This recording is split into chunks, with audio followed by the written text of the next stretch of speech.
The history of polyurethane breast implants. Silicone breast implants come in different surfaces. Our microthane breast implants have a very special type of surface. It is made of micropolyurethane foam. Microthane is actually an acronym of the word micropolyurethane. The material we use is a medical-grade polyurethane foam. But what exactly is microthane and how does it work? Let's go back in time. The first breast implants were manufactured in the 1960s. These implants had a smooth surface.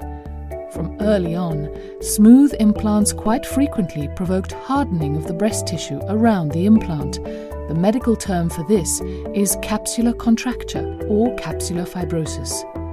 To solve this problem, breast implants covered in micropolyurethane foam were developed at the end of the 1960s. These implants contribute to a reduction of the total complication rate and lessen the risk of capsular contracture. Implants with a textured surface were introduced at the end of the 1980s. They were intended as a compromise between smooth and micropolyurethane implants. This means that today there are 3 different types of surfaces available. The reason for developing other surfaces was the general reaction of the human body to foreign objects. If it cannot process or expel a foreign body, it creates a capsule of connective scar tissue around it. The growth of a capsule is a natural body reaction. As described before, such a capsule may harden. This event is called capsular contracture or capsular fibrosis. Depending on the degree of capsular contracture, it may be painful. Extensive studies show that the use of implants covered in micropolyurethane foam rarely produce a capsular contracture. The risk is 0 to 9%, depending on whether it is implanted into tissue or a reoperation. With smooth implants, the risk of developing a capsular contracture is between 30 and 50%. Then we have implants with a textured surface.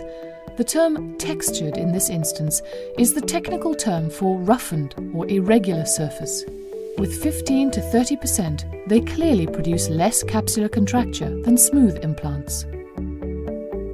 With elective surgeries like breast reconstruction or augmentation, risks should be kept at the lowest possible level. Microthane breast implants have been designed to reduce the most frequent complication in this type of surgery, which is capsular contracture. Another advantage is that the polyurethane surface is intended to keep an implant from rotating or dislocating. Let's have a closer look at this. Around a smooth implant, the human body forms long scar tissue fibers. These may develop a very strong grip and squeeze the implant. The breast becomes harder and, in the advanced stage, even deformed. With microthane breast implants, the situation is completely different. Around these implants, the human body develops many short fibers that grow into the structure of the polyurethane foam. In addition to only being short, these fibers are disoriented by the foam structure, and so is the traction they develop. The traction is neutralized.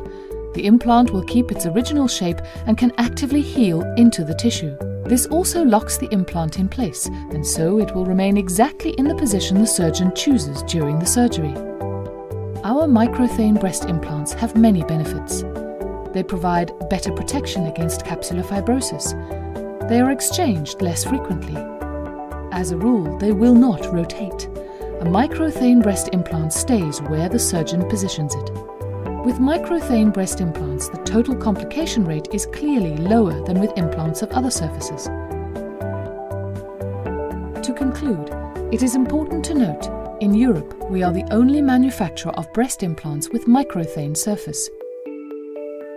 Polytech Health and Aesthetics. Not only the best cars are made in Germany.